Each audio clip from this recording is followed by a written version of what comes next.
Hello and welcome to Censored Society. I'm Ryan. I'm Tyler. Let's get into this. Excellent. Tyler, why Censored Society? Well, I felt like people like myself and like you didn't really have our voices being heard in media, in social media specifically, but definitely in the mainstream media.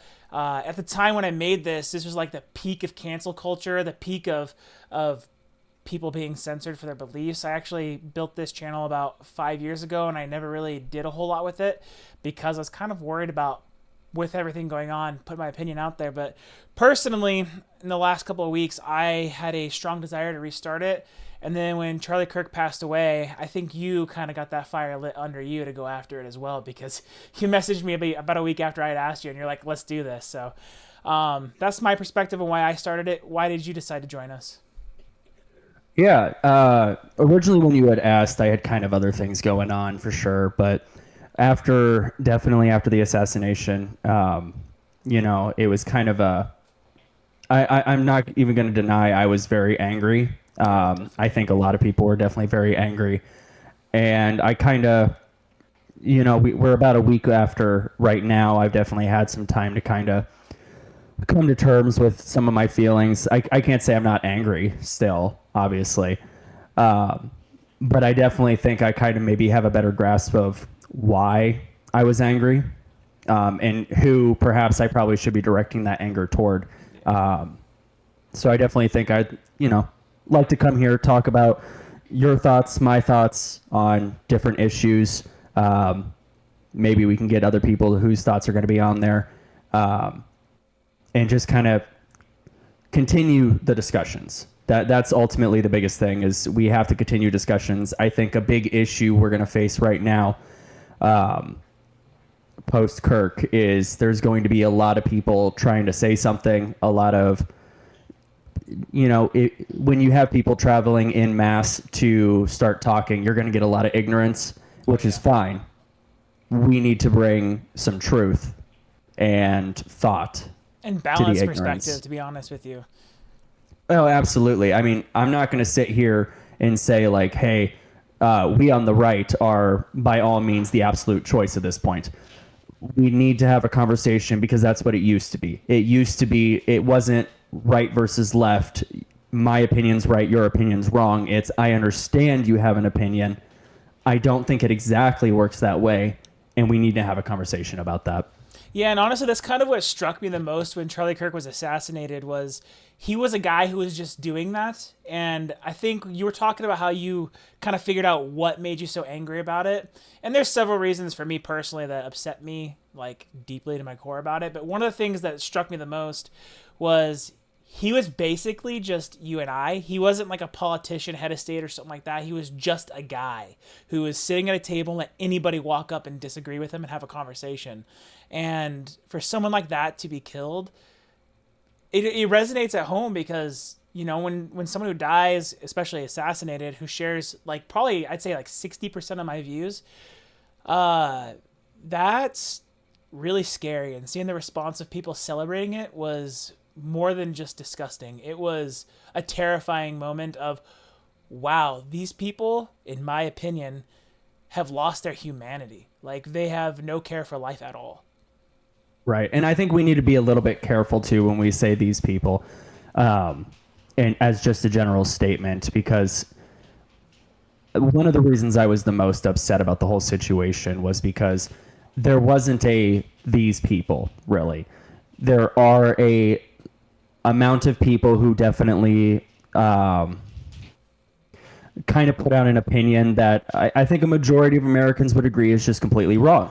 But the problem is that they are just that. They are people. They are individuals who have their own lives. And even if their opinion, and a vast majority of people disagree with them, we need to be very careful to understand that as people on the right, as myself, people who are more centered, maybe as you, it's not necessarily the left that's the problem. It's egregious left who, even the more traditional Democrat side who is watching this are like, no, this is very wrong to celebrate the death of somebody. and it's a subsect of people, and that's what made me so upset. Was there was no single target that I could just be like, it was Yeah, them, it's their fault. that's what I It was gonna was, say. yeah, it's not that. So I think with this channel, I'd really like to kind of reach out, not just toward people who are more leaning on our side, who already think like we do, but I also want the people who witness this on the left or center, who are like, hey, this is totally wrong. Like, I want you not to join the Republicans if you don't want to. I want the Democratic Party to take back the democratic values, because what we're witnessing in this country is a rise of a far left near, and I'll just blatantly say it, I have no problem with Democrats. I do have problems with socialists. Just flat out, I have problems with socialists. If you go through history, there's a huge problem with socialists leading into communism. And as an American, we should hate communism. It's a weird thing to say, but we should dislike communism. Whenever you get a centralized power, man, it corrupts, and it's just unfortunately what happens. You can never have that utopia that people try to pursue through socialism. It's just not a reality.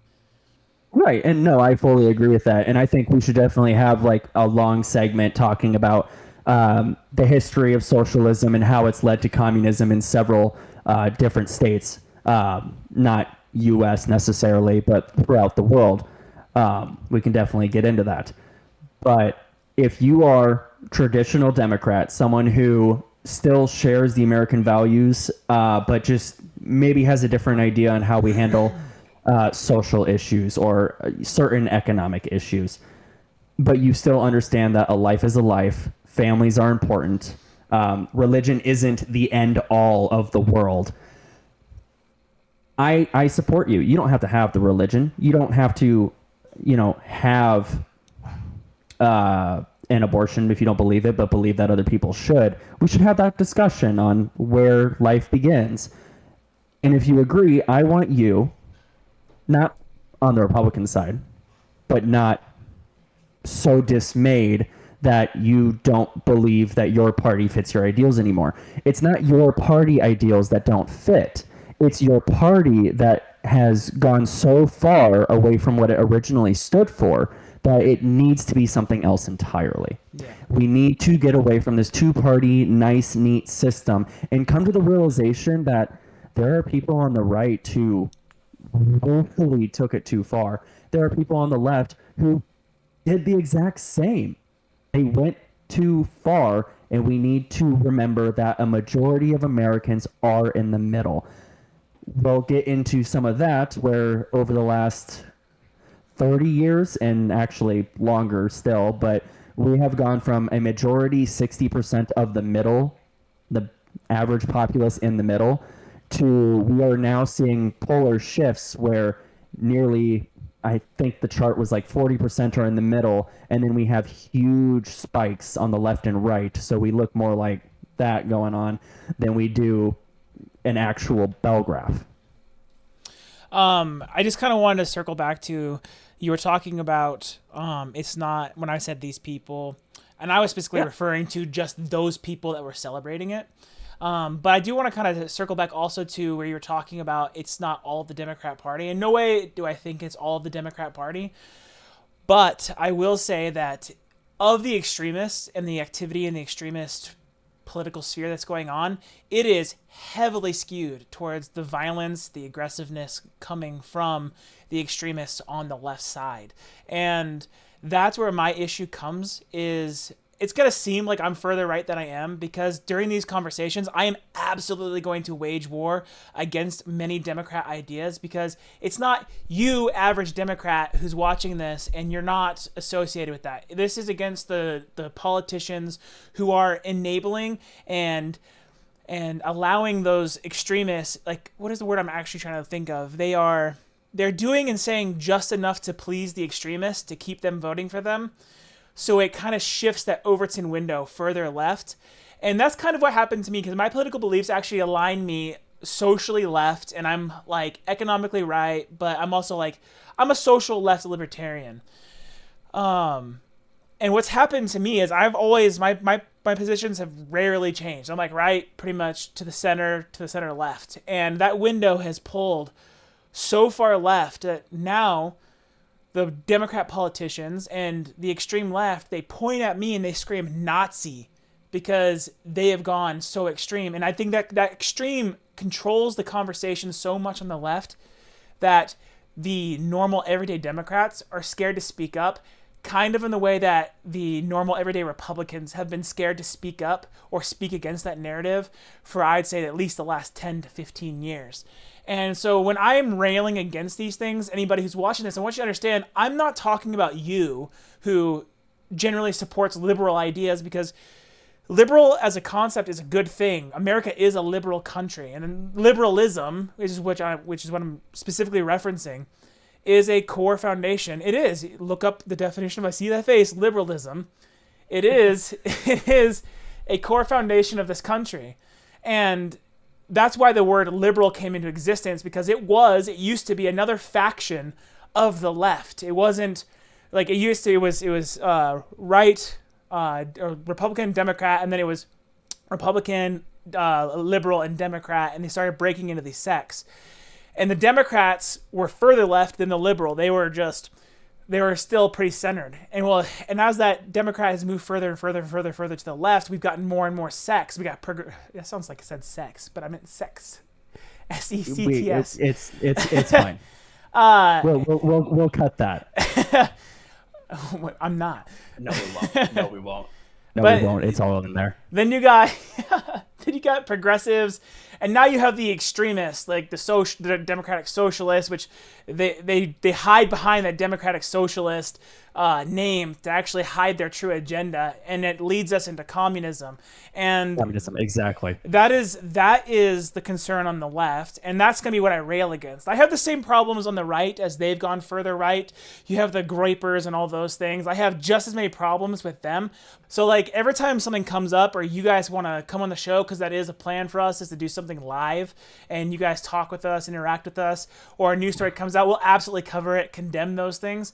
But my personal primary focus is going to be on the problem that is front and center in front of us as a society, and that is bringing back the left from the general conversation being extreme to try to bring that Overton window back to the center a little bit on the left side. And together, once we can do that and have good conversations, maybe we can get those gripers to shut up and get the hell out of here, because that's also bad. Yeah. You know, there's the whole thing about the left going so far one way and the right. I need to flip my hands on this one because I'm looking at the screen right now. So the right, yeah, that's the right, and the left, the directions at which they keep moving. If these two are right, that's left. I hate flipped cameras, dude. Yeah, mine's flipped too. So I was missing. I just realized it too. So I'm probably like, my whole conversation's probably wrong. But go ahead, sorry. Yeah. So as the right has moved a little bit, what we see is the left has gone further. And where does center go? Center can never technically move. It's always got to be the center. So what we find is this, and you hear this a lot, of today's Republicans were Democrats 10 years ago. Yeah.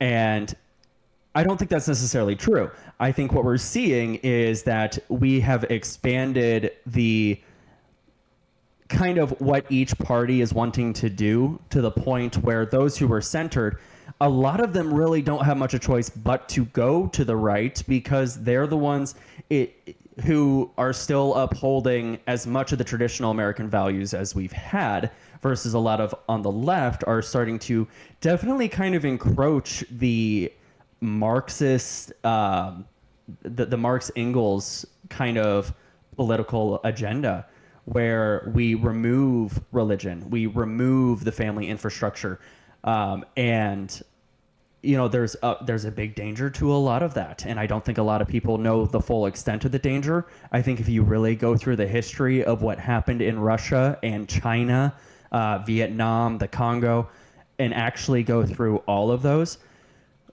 we'd see that, hey, there's a reason why, especially like me, we shouldn't allow socialism to have a large political reign in this country. And I've said this to another friend, like, you know, you have a problem when the most decent Democrat or the least threatening Democrat coming up in the next election is Newsom. and that's a strong statement. But for 2028 presidential candidates, if Newsom is your least threatening, we have a problem. Yeah, but I think AOC just announced a 2028 run. That is deeply concerning. That woman is, she's off the deep The end. problem is, I knew if AOC ran instead of Kamala, the Democrats would have won. Oh, for sure. Because I won't even deny, like AOC, yeah, she's kind of pretty. That would have gained her a crap ton of votes. Yep. But at the same time, like as a democratic socialist, she scares me. I hate listening to her talk when she's like, when she's basically doing anything, because it's mind numbing. I'm like, can you please just stop talking? I'm so done with you. Please stop. You know what she reminds me of? She reminds me of like when I was growing up in like the early 2000s and stuff. There was a large conversation, and it honestly still takes place, but when I was growing up, it was the primary dominant conversation of how politicians just lie. Like they are just completely dishonest. Like she feels like that. She, like, or not feel, she is that. She is that traditional politician that not an honest word comes out of her mouth. There's no like sincere thing that she says. And I think I was watching her on the House floor talk about Charlie Kirk, I think yesterday or something. And she didn't say a single honest thing. And I think there needs to be heavy civil and financial penalties against her for what she did, because she put that man's family in danger by saying things like he thought the Civil Rights Act was a mistake, but then she cuts off the quote right there when he goes on to explain how it's a good thing, but it got used to force things onto people and remove rights from others. It's been too generalized. And so it's just so dishonest. Is she technically correct she said that, or he said that? Yeah. And every fact checks me like, yes, he actually said that, but it's never going to elaborate. It's like intellectual dishonesty to the max. Yeah, and that's my massive problem. Absolutely.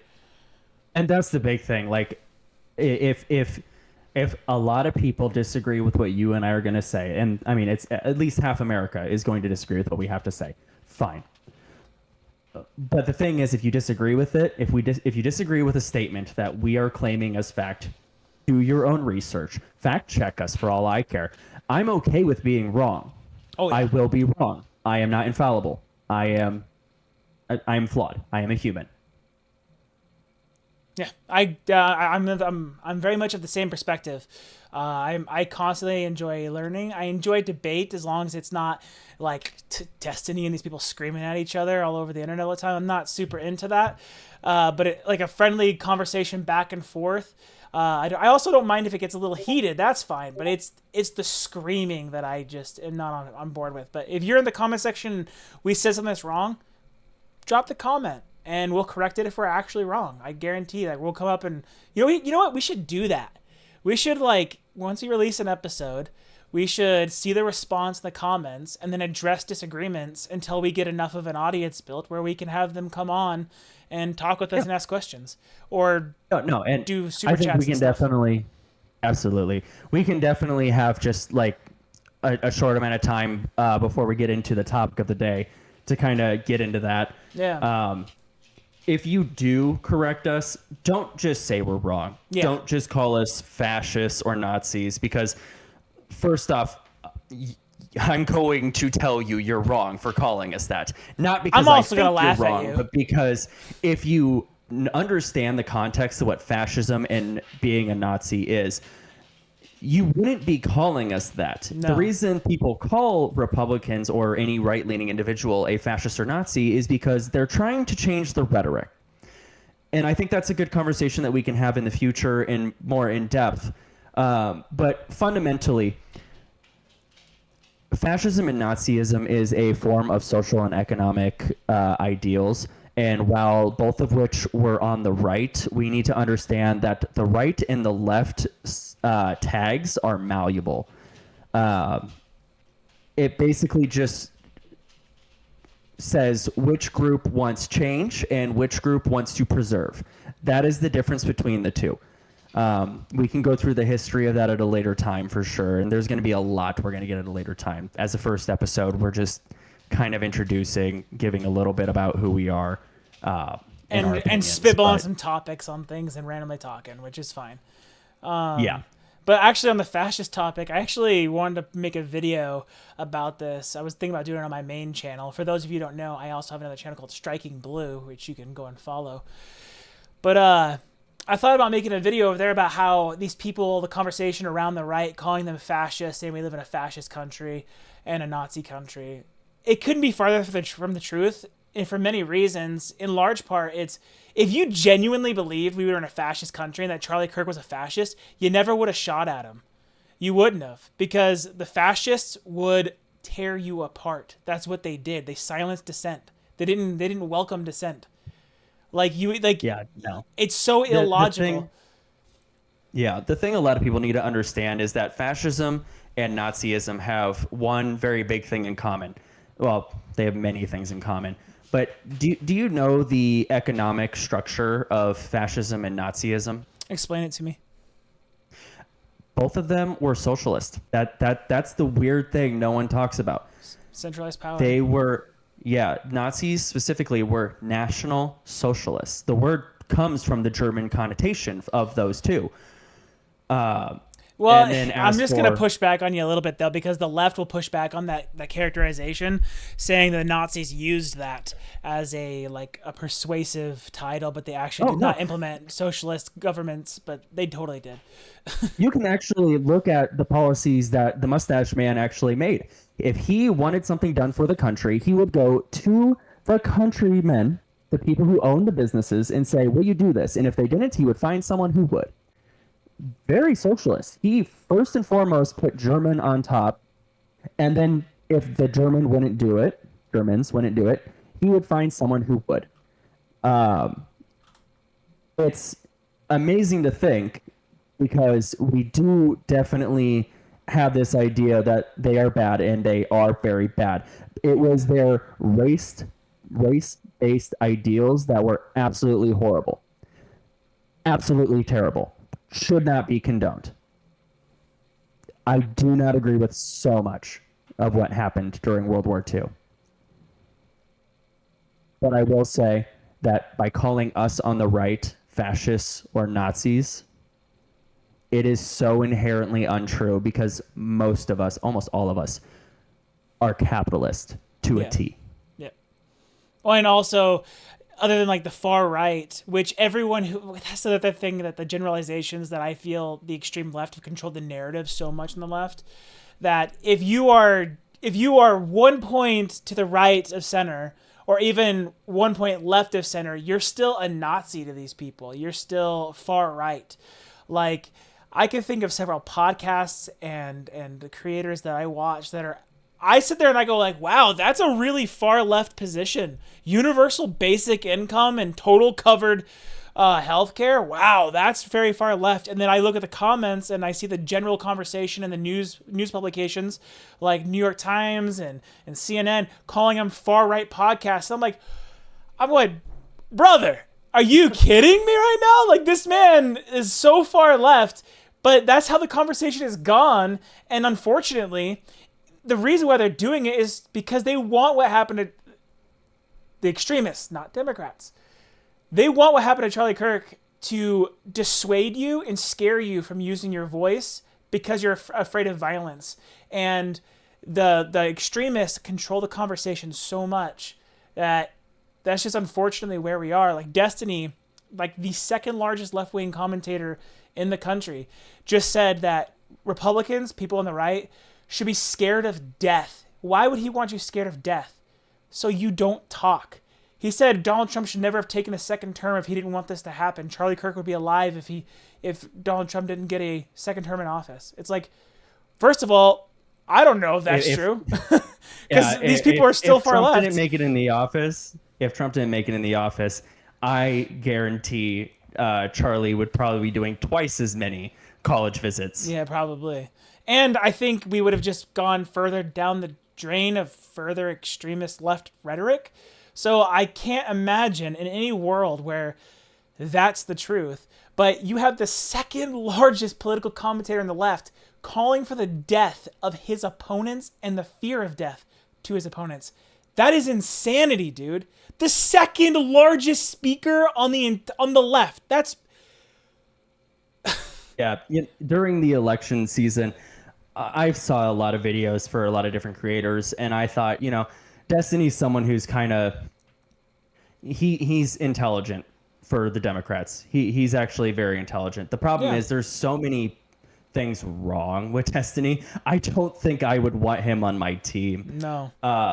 And like this is the same time I'm watching Harry Sisson. What's the other two? Dean and Parker, and I can't remember the third guy. And I seriously do not like watching Dean Parker at all.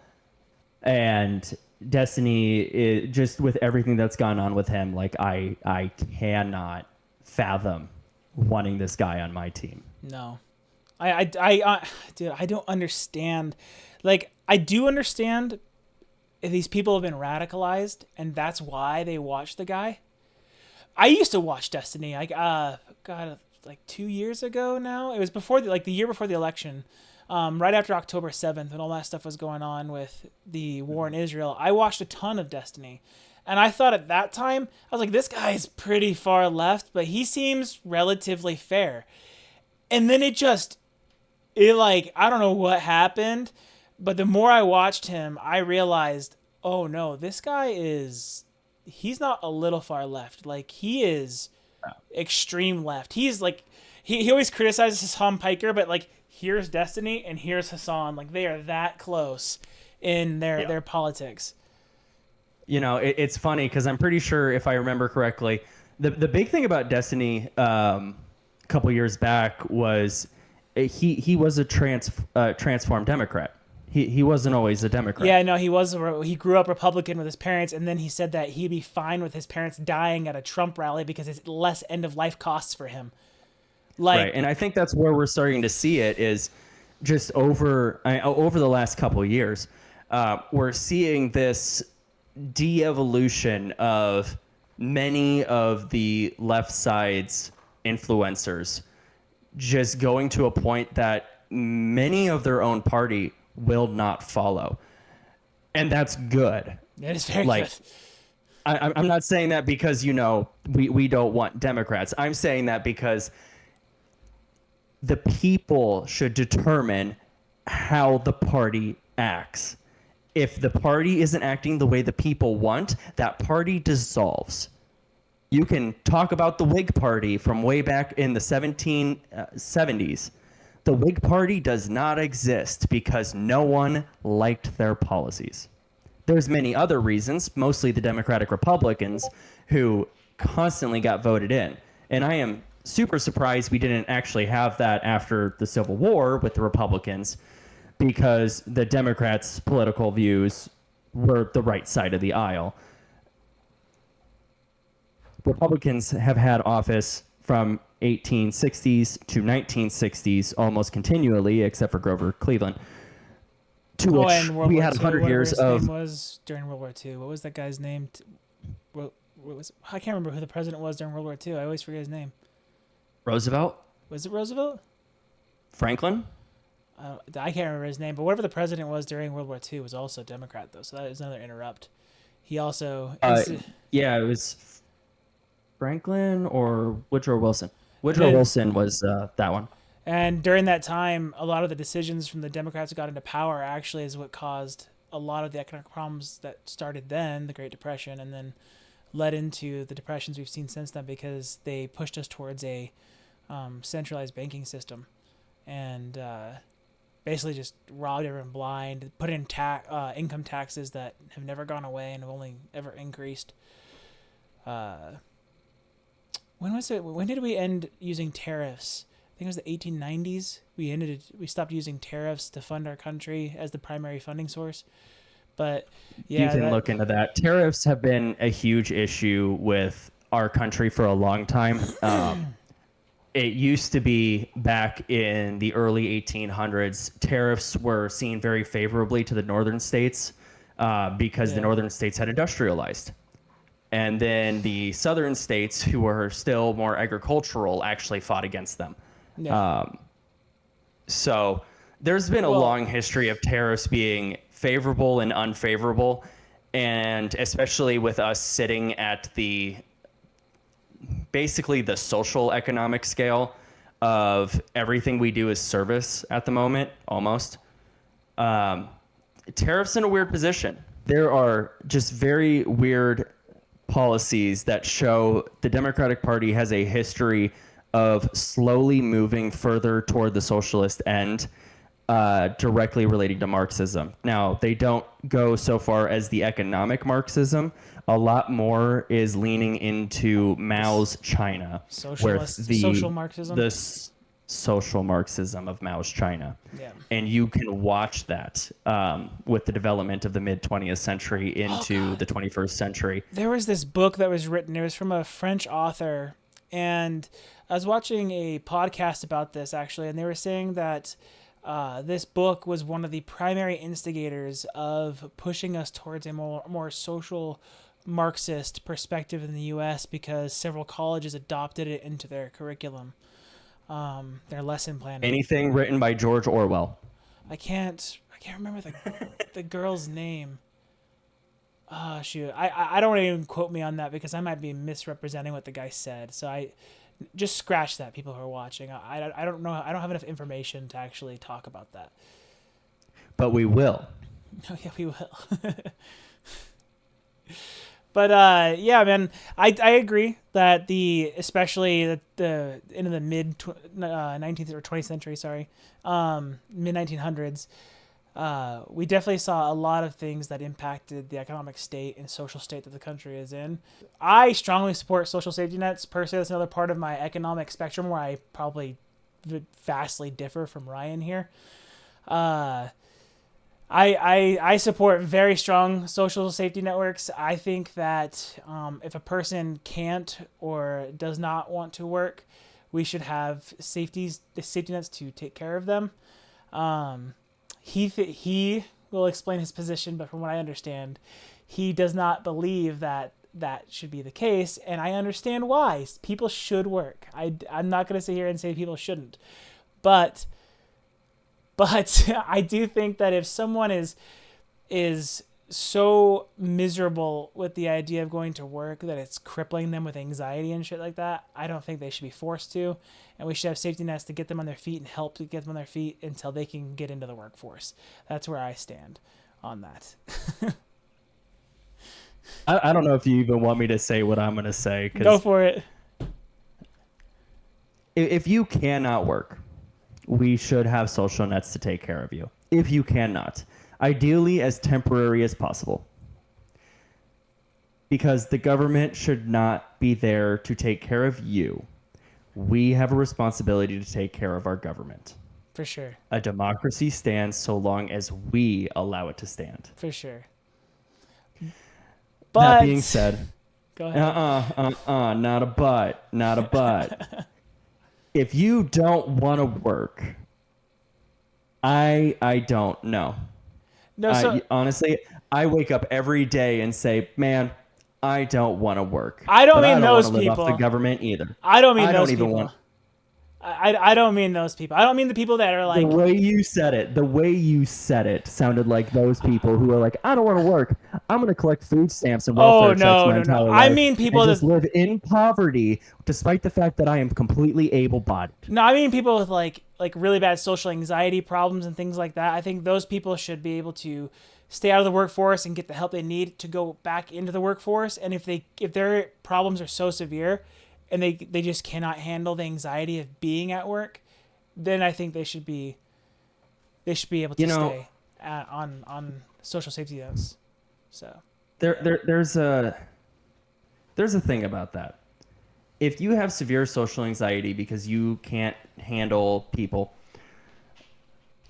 there are so many jobs you can get where you work alone, especially post-COVID. Probably the greatest thing COVID ever gave us was the fact that a majority of office spaces don't need to exist. Oh, the work from home stuff. Yeah. Right. So you don't have to be around people. You respond to one person, your boss, send some emails perhaps. There are so many jobs you can get. You know, I have a sister-in-law who, if she has a random bad day, her whole body will be in severe pain, and she can easily live off the state for that. She doesn't. She goes to work pretty much every day for a full-time job, and I'm so proud of her. She's a Democrat. She doesn't want to live off the state. It doesn't provide a lot, and I'm kind of glad it doesn't. It should provide enough. See, I fight. And I don't think there's a single Republican who disagrees with welfare should provide enough, not glamour. No. Not glamour at all. You should not be sitting there with a new bag because you're getting paid by the government. No. You should be sitting there with what you need. Yeah. And I don't think there's a Republican who disagrees with that. Maybe the Groypers. Yeah, I mean, I think the traditional conservative party probably does, like what, like the core foundation of it, but the modern MAGA movement probably doesn't, because a lot of the people in Trump's belief systems, whether the people on the far left want to admit it, Trump is actually more moderate, more centered in his perspectives in most things. I think that There's people, a lot of There's a lot of Republicans who think Trump is not doing enough for the actual conservative viewpoints. Yeah. So when you think Trump is doing these awful things, there's a lot of things the Republicans really do not agree with Trump on. Yeah.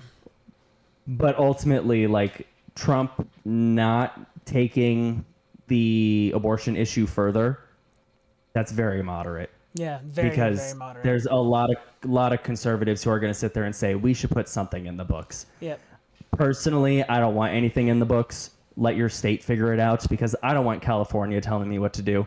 No. I don't want to tell Maine what to do. No. And that's a huge Republican viewpoint, is let the state figure it out, because guess what? I'm not your neighbor. Yep. I agree. Like that is a perfect example of how Trump is moderate compared to the traditional Republican Party, and he gets cast out as this like far right figure. That's a perfect example. But I just want to circle back to the welfare state conversation here. I do not want to be categorized as somebody who supports people just being bums sitting on the couch collecting a check. In no way, shape, or form do I want that. Because as you watch this podcast, you will see me regularly contend and fight with the ideas that places like California implement, where you have massive rampant homelessness, and a massive part of that is the welfare state over there enabling them and actually rewarding them luxury, which is what you took an issue with. And they choose that instead of working. Why would they go get a job when they can make just about as much sitting on their ass in a tent doing drugs with a phone and a laptop? That's just... I'm not in any way, shape, or form condoning excess. I'm just saying people with issues should expect support from the society in which they live in, and people with severe issues should not be expected beyond a reasonable point to go into the workforce. I should have worded it like that. Yeah, I mean, the homelessness has its own whole issue, because it is. A lot of those people, there's a lot of people who are down their luck. You have no idea how many homeless people actually live in the state I live in, which is really surprising considering our population's not that great. But at the same time, like, what I see, most of the homeless people are veterans who definitely need help, and we definitely should be doing something for them. But a lot of the California homeless that we see, in Washington and Oregon and New York. A lot of those people are, I mean, there's more wrong than just them being homeless a lot of the times. I think there was a whole, I can't remember the guy who was doing the documentary. He went through and this lady refused to live in her own house. She had a whole house and said, no, I want to live on the streets. She pays for the house. She has a house, but she wants to be homeless. And that is a little crazy to me, because if you want that, go camping, go be a nomad. It's almost like when you stigmatize our asylums and our mental health institutions for decades, and then you take away funding, reduce the amount that we have because you call them inhumane. You see a massive increase in the mentally unwell getting on the streets, hooked on drugs, and making bad decisions for themselves. It's almost like you need to bring back humane and heavily restricted and regulated asylums, and put these people that cannot make good decisions for themselves or make the right decisions for themselves inside of them. The people that are deeply mentally unwell, who are assassinating people, for an example, should be put inside of those asylums, and they should not be allowed out unless they prove themselves to be mentally capable. That's just a reality that we need back in our society. Yeah, and there's a whole quote you can get off of Charlie's videos where he was talking about a sister of his or a friend of his who wanted to leave the house wearing an outfit that didn't look good. And he said, I love this person so much that I'm not going to let them do something that could make them, I'm paraphrasing at this point, but could make them look or be perceived in a way that she doesn't think she's seeing herself. Love is not telling someone it's okay to think the way you do. It's the opposite. Love is telling someone that sometimes your ideas are kind of bad. Being honest with and them. to all the Democrats, especially the far-leaning ones, especially, I love you. Your opinions are kind of bad. Really bad. Really, your opinions are terrible. I love you too, but you need to come back. Come on, let's come back to the middle. Let's have a conversation. Don't get lost. Don't get trapped. We're reaching out to you. Yeah. But yeah, it's also the same thing with the prison systems. Our prison systems got stigmatized, demonized, all of that for decades. And we are seeing the consequences of that too, where you have these prison reform bills passing all over the place in these Democrat-run states. And they just are letting people out on the streets that shouldn't be out on the streets. This bail reform stuff, you have murderers, 14-time criminals, killing people on trains that should not even be out in free society. You know, and that's another massive problem that we face is that, you know, I think those opinions in the early 2000s and through the 90s have irreparably damaged society. I actually had a conversation with a girl who said, don't you think having like the third most highest prison population in the world, or maybe we're the first highest prison I don't remember what she said, but something like that. It was like a really high. Comment below what the answer was. And she's like, isn't that enough? I'm like, no, you don't just reach like this ethereal number of amount of prisoners in the prison system and then stop putting criminals in prison. No, someone kills somebody, they go to jail. They rob somebody, they go to jail. You don't just stop putting them in jail because you have 14 million prisoners, which I don't think we have that many, but like that doesn't exist. We're trying to go for the high score. Yeah, but put them all behind bars, like all criminals. Period. End of story. They should all serve jail time. And now, if you want to talk about the actual humane aspects, criminal, someone who breaks the law. Thank you. That one is actually a very obvious answer, and unfortunately, it's something that we still struggle with. Yeah, I'm like defining a woman. I saw that face coming. But it truly is a massive problem in our society where if you want to have a true conversation about prison reform being more towards the rehabilitation more than the punishment, I'm all ears for that. But the conversation got away from that and turned into no rehabilitation, no punishment, release in the streets, crime continued, and it's out of control. We cannot have it like this anymore. Like massive problem in society that is also contributing to the degradation of the value of life. It's unbelievable. I absolutely agree. Excellent. Everyone, thank you so much for listening. If you like this video, please leave a like, a follow, hit the notification bell. I don't know where we're posting these yet. Blue? Also, leave a comment because these interactions on YouTube are massively important. So leave us a comment agreeing or disagreeing. Tell us what kind of topics you want us to cover. Personally, I don't know where Ryan wants to go with this. I think I might upload some videos where it's just me to the channel as well if he does not want to take part in this kind of content. But I do kind of want to cover current topics or anything that kind of just interests me throughout the week. I might just upload some talking head videos of just me rambling on to you guys about my perspective on any given news topic. So if you're here for that, also leave a comment. Let me know if you'd like that. Thank you guys so much for watching. Subscribe, notification bell. Like Ryan said, it helps a ton. We'll catch you guys on the next episode. This is Censored Society. Bye.